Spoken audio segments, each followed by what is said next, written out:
in the last occasion, we are talking about the way commerce actually acted as the main dynamic in British expansion. And the first region which came to be affected by the desire for the company to extract as much commercial advantage as possible or to create a territorial foothold was Bengal.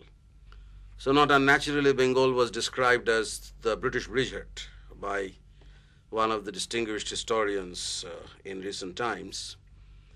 So it's important for us to look a little more closely at the way between, say, 1757 and 1765, the nominal independence of Bengal that Murshid Quli Khan, as the Subadar of Bengal, had created earlier in the 18th century was destroyed. The formal domination of the company as a part of the Mughal government was created, was established in 1765, and within 6-7 years, virtually Bengal became the nucleus of the emerging British Empire in India, with a huge army, with huge resources, enabling the British to move westwards towards North India and finally to Delhi.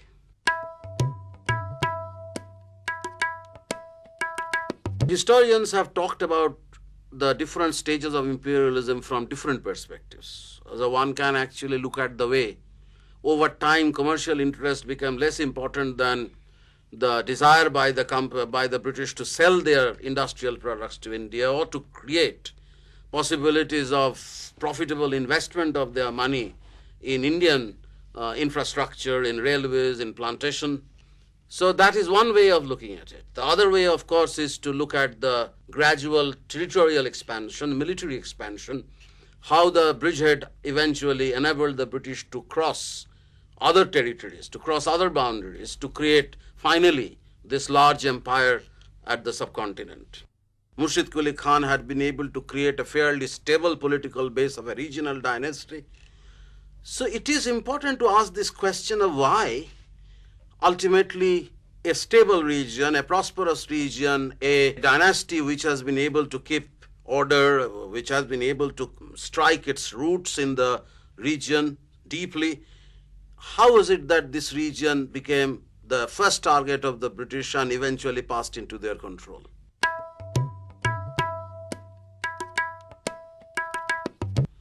So some scholars talk about a conspiracy that was going on in Bengal, even from Aligarh this time, and the conspiracy began to bear fruits during the time when Siraj-ud-Daulah, a haughty young man, became the Nawab. The origin of this particular theory goes back to a British scholar writing in the early part of the 20th century, whose name is S.C. Hill.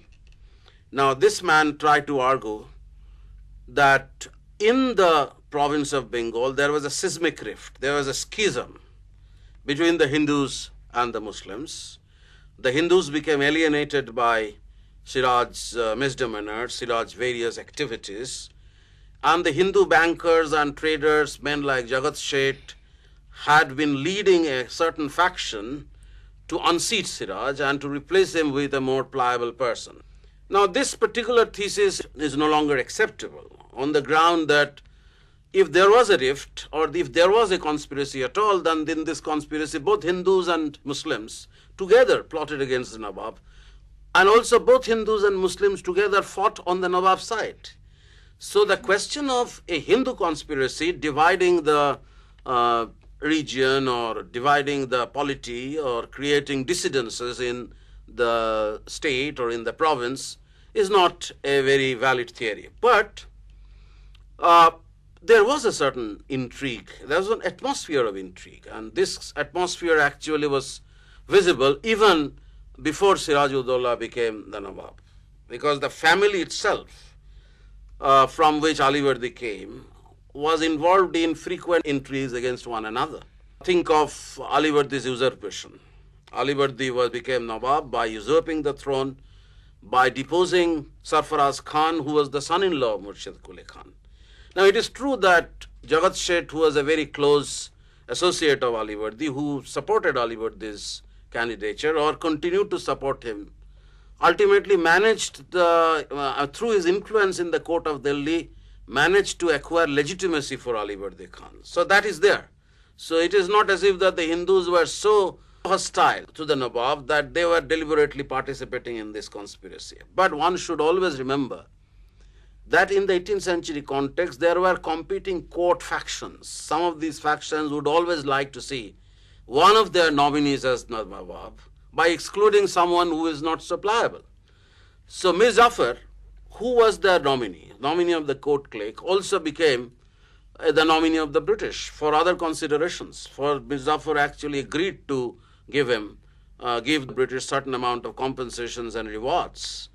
So even though conspiracy theory in the way it was cast early in the 20th century is not acceptable, and historians in search of long-term causes would not give much emphasis on the argument about conspiracy, but it is a fact that in the mid-18th century Bengal, when Siraj-ud-Dowla became the Nawab, some of his actions, some of his haughty behavior had alienated certain powerful sections of the local society, including trading classes, including bankers like Jagat Seth, who had always been very supportive to the local dynasty, including very powerful groups of courtiers led by men like Mir Jafar. Mir Jafar was a part of that family.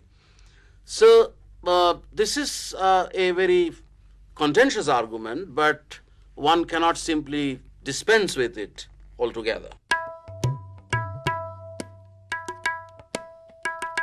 Now there is a very interesting work, a very important work by a man like Brijan Gupta. The title of the book is Siraj-ud-Dowla and the East India Company, in which Brijan Gupta tried to argue that despite the appearance of stability, the regime in Murshidabad had certain fundamental weaknesses. These weaknesses, according to Brijan Gupta, arose from the way Murshid Quli was alienating Hindu landowners by forcing them to pay more than they could, or by summoning them to the Murshidabad court, imprisoning them in order to extract more from them. Now, Brijan Gupta otherwise is correct in emphasizing the way Siraj actually had to go on warpath against the company for a number of reasons. But to say that the crisis of the Bengal polity had begun at the time when this new dynasty had just emerged is to overemphasize this aspect of alienation between Murshid Quli and some of his landlords or some of his zamindars. We know from other sources, from other historians, that until Alivardi's time, the political system in Bengal was fairly stable. So there was something to do with Siraj's personality. There was something to do with the way the young man was not able to retain its control over the body politic in the way his grandfather did.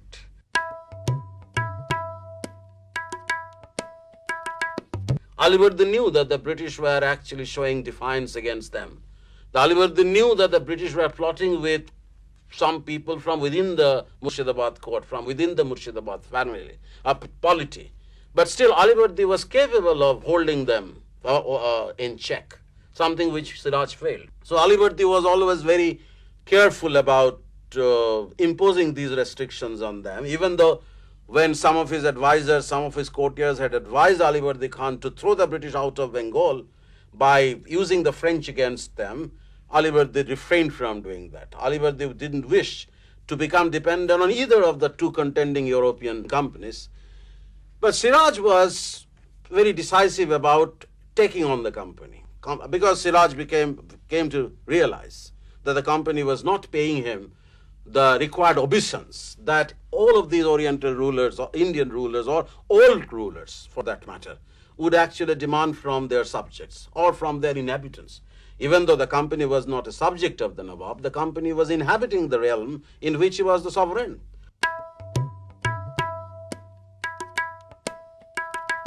So against this backdrop, if you look at the whole issue of fortification, which was one of the major issues in hastening this kind of conflict between Siraj and the company, fortification was in a way justified by the British on the ground that the Nawab was incapable of protecting them from a possible French assault.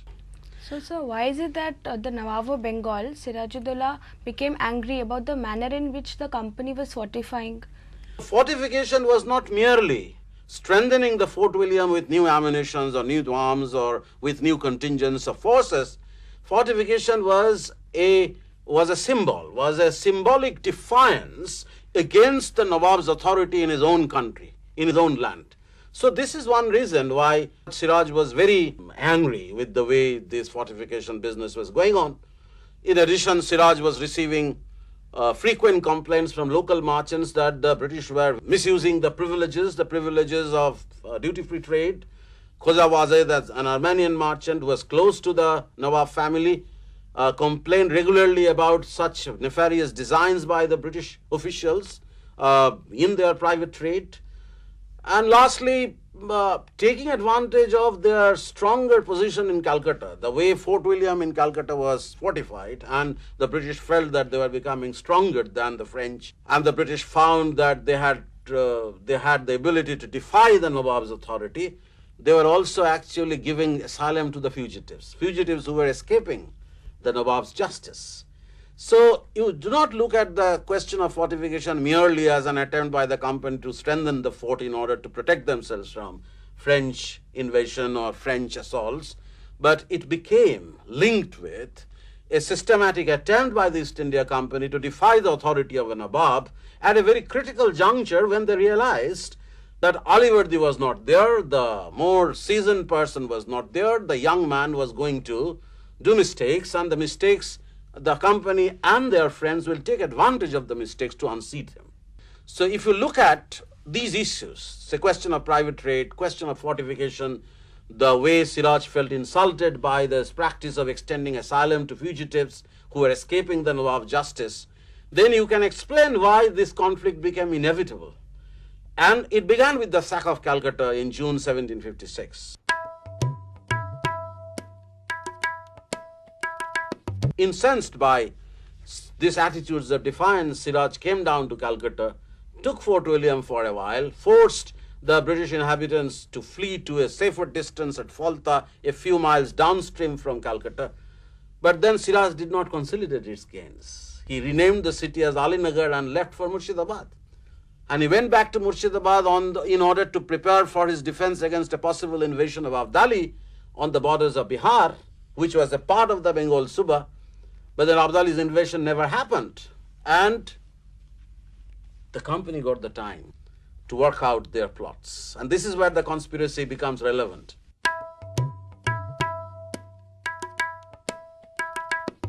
The company began to link up with disgruntled courtiers. The company began to link up with traders and bankers like Jagat Seth, who had become unhappy with the doings of Siraj-ud-Dawla. And they got the man, Mir Jafar Ali. Zafar was willing to pay compensations to the company. Zafar was willing to act in accordance with the men who wished to place him on the throne by excluding Siraj-ud-Dawla. And the conspiracy began to bear fruit, ultimately in the Battle of Plassey. It was not a battle at all. Nobody gave the battle except Mir Madan and Mohan Lal. But their heroic struggle actually had no results, because a huge contingent of the Nawab's army stood still under the command of Mir Jafar and Rai Durlab. And the result was that Plassey remained a skirmish. As far as military engagements were concerned, it had no significance. It remained a skirmish, but politically extremely important. But I would still argue that if Plassey was a skirmish and it ultimately removed Siraj-ud-Dawla, who had to die a very tragic death, at the instance of Mir Jafar, his son, who actually intrigued, and his son was responsible for his murder. But then Buxar, the second battle in 1764, was, I would consider this to be a more decisive battle. Because still the Bengal Nawabs, despite the fact that the nominees, the men like Mir Jafar and Mir Qasim, were all appointed by the company or nominated by the company, or at least nominated with the approval of the company, still they got the opportunity, or they had the opportunity. They occasionally showed signs of discomfort with the kind of informal overlordship that the company was exercising over Bengal. Sir, why was it that Mir Qasim decided to move against the company in spite of the fact that he accepted the informal overlordship of the company? He accepted it. I mean, there was no option.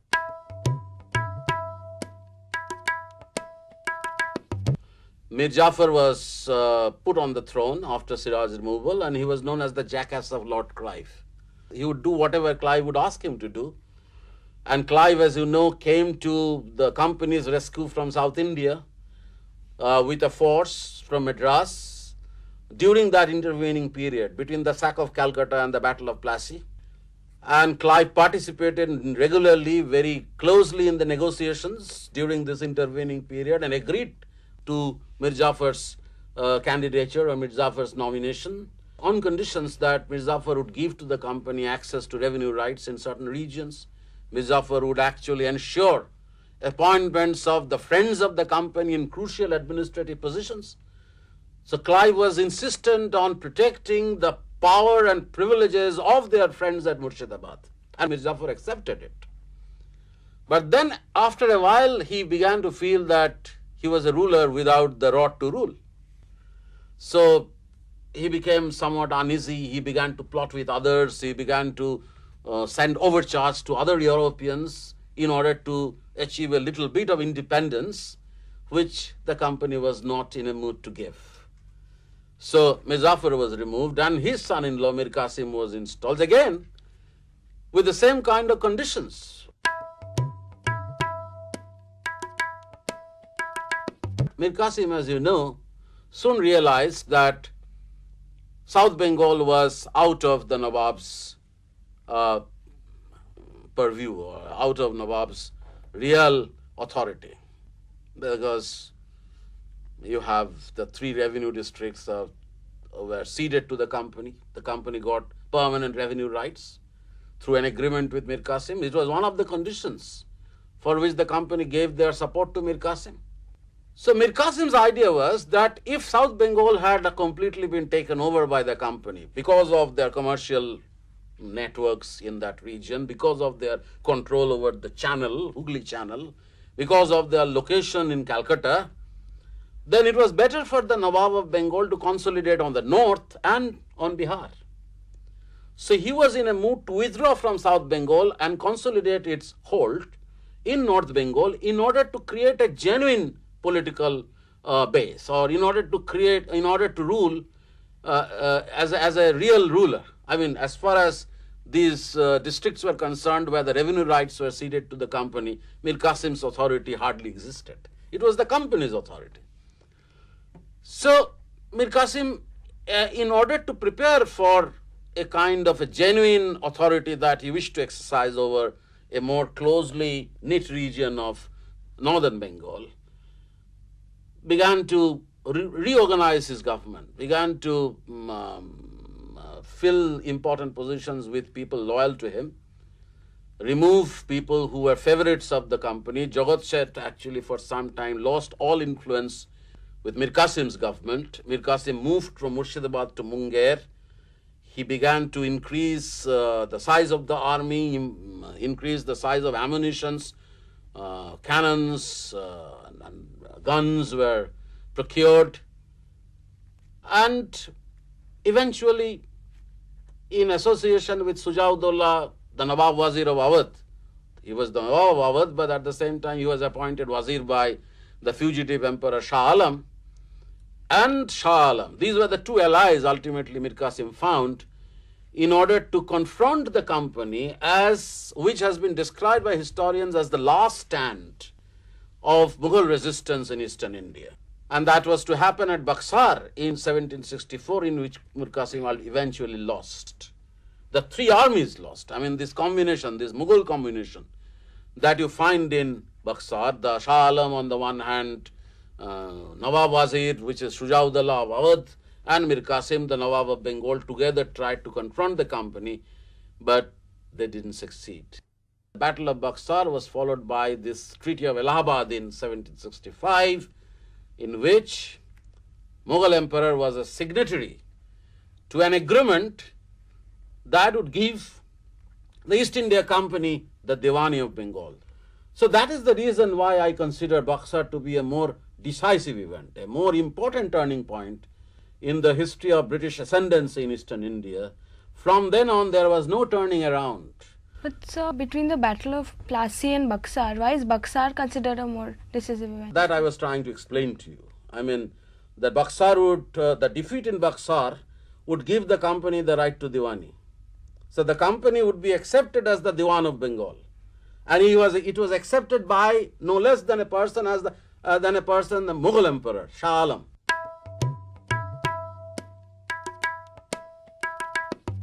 Shah Alam makes the company his Diwan of Bengal, and the company, it is argued, became a part of the Mughal revenue system, became a part of the Mughal order. Some of these British soldiers or British warriors, the commanders, were given Mughal titles as well. Clive, for example, was known as the victor of war, Sabat Jung. Another person would be given the title of Delwar Jung. So they had this habit of acquiring Indian titles from the Mughal aristocracy in order to become a part of the Mughal political order, which the company very successfully did. Once they negotiated this treaty with Shah Alam at Allahabad and managed to acquire the right to Diwani. But the right to Diwani was significant for other reasons as well. It not merely by giving the company a space in the political system, the Diwani gave the company access to resources which the company started using for purposes of investment. I was talking about this on an earlier occasion of how territorial revenue became an important foundation. And the Diwani is a case in point where not merely the 3 districts, but the entire province of Bengal, including the regions in Bihar and Orissa, which were part of the Bengal Subha, the entire revenue of this province became a monopoly of the British. If you look at the changes in the administration of Bengal between 1765 and 1772, you can see a new order emerging. Not in the very early stage, because in the early stage they would engage Muhammad Reza Khan as their Naib. He was known as the Deputy Nawab, or the Naib Nazim and the Naib Dewan. You remember that in the Mughal system, the administrative powers were divided between the Dewan, who was responsible for civil justice and revenue administration, and the Nazim, who was responsible for Nizamat, which was basically responsible for defense, criminal justice, policing, etc. So, by the Treaty of Allahabad with Shah Alam, Diwani was given to the company, the Nizamat was retained with the Nawab. Now, this Nizamat right eventually would be taken away. So, this is a process which is initiated in 1765. Initially, they would actually function through an Indian person or Indian functionary like Muhammad Reza Khan. But from 1770-72 onwards, after particularly this huge extraction by Muhammad Reza Khan to fulfill the company's expectations of high revenue, will led to the devastating famine, which in Bengali is known as Chiattorer Mononto. This is the great famine of 1769-70.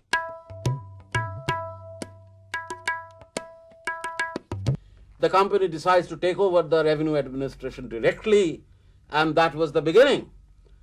But then you come across legislations like Regulating Act in 1772 and a couple of years later, Pitt's India Act.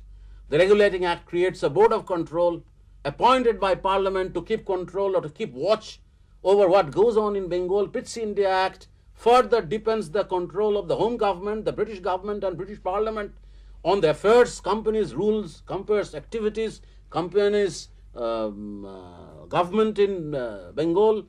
Then the huge resources were used for expanding the army. Soon the company's army in Bengal became 40,000 strong. And that was the moment in the early part of the 1770s that a new framework of governance began to emerge, which would make Buxar, the transfer of Diwani and the chain of events following it, events of far greater moment, events of far greater importance. It created the foundation of a new framework of rule that the company created between 1765 and 1772. So it is not as if the company merely sailed into the Mughal system. The company, while it sailed into the Mughal system, also began to create a new one by the early 1770s. And the huge army that became possible because of this huge revenue resource that the company now had access to became the sword of further advance from Benares westward to Delhi. So that is the significance. This is the reason why Bengal was the British bridgehead. Soon, the company would move westwards to Awadh, to Delhi, ultimately to create their huge empire in India.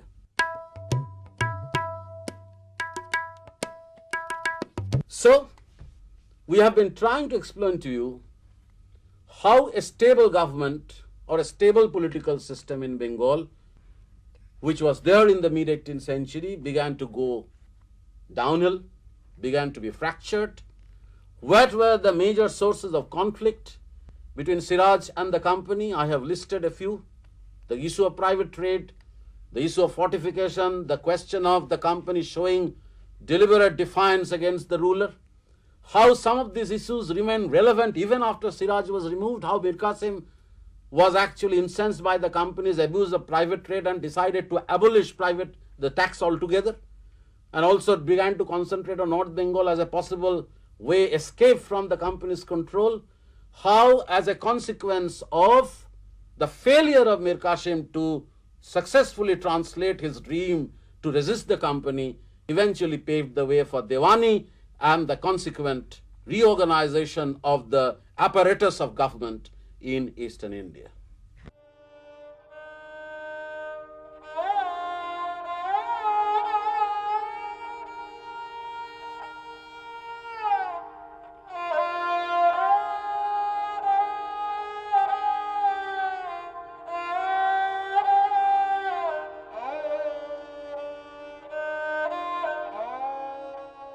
Actually passed into their control.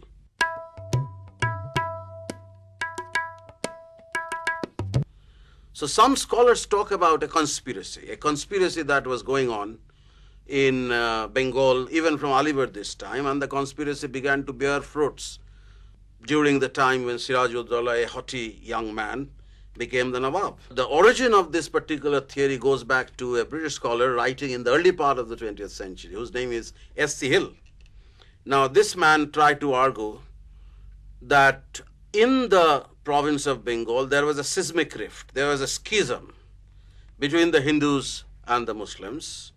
The Hindus became alienated by Siraj's misdemeanors, Siraj's various activities, and the Hindu bankers and traders, men like Jagat Sheth, had been leading a certain faction to unseat Siraj and to replace him with a more pliable person. In 1765, the nominal independence of Bengal that Murshid Quli Khan, as the Subadar of Bengal, had created earlier in the 18th century was destroyed.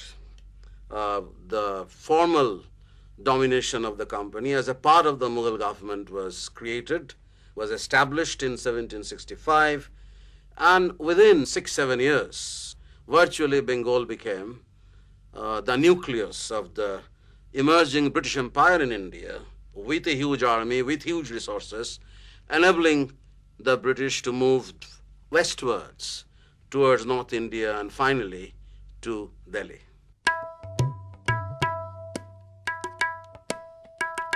Historians have talked about the different stages of imperialism from different perspectives. So one can actually look at the way over time commercial interest became less important than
in the last occasion, we are talking about the way commerce actually acted as the main dynamic in British expansion. And the first region which came to be affected by the desire for the company to extract as much commercial advantage as possible or to create a territorial foothold was Bengal. So not unnaturally, Bengal was described as the British bridgehead by one of the distinguished historians in recent times. So it's important for us to look a little more closely at the way between, say, 1757, the desire by the British to sell their industrial products to India or to create possibilities of profitable investment of their money in Indian infrastructure, in railways, in plantation. So that is one way of looking at it. The other way, of course, is to look at the gradual territorial expansion, military expansion, how the bridgehead eventually enabled the British to cross other territories, to cross other boundaries, to create finally this large empire at the subcontinent. Murshid Quli Khan had been able to create a fairly stable political base of a regional dynasty.